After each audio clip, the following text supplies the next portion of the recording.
আমরা সেই অভাগী 2026 সালের এসএসসি ব্যাচ। আমাদের পিএসসি পরীক্ষা হয় নাই। ক্লাস 6 হাফ সিলেবাস, ক্লাস 7 সৃজনশীল, ক্লাস 8 জিওসিও নাই, ক্লাস 9 নতুন কারিকুলাম, 9 মাস না পড়া, 2 মাস মুখস্থ, ক্লাস 10 1 বছর এসএসসি। পরিবারের আবদার ভালো রেজাল্টের, পাশ করি কি না এটাই তো টেনশন। যদি আমাদের পাশ করতে হয় শেখ হাসিনা খালারা লাগবে, খারে হয়তো আনলে আমরা পাশ করতে পারি এবার। ধন্যবাদ, আল্লাহ হাফেজ, ভালো থাকবেন।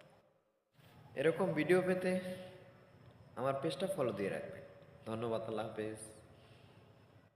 সবাই শেয়ার করে দেবেন ক্লাস 9-এ আছেন যারা।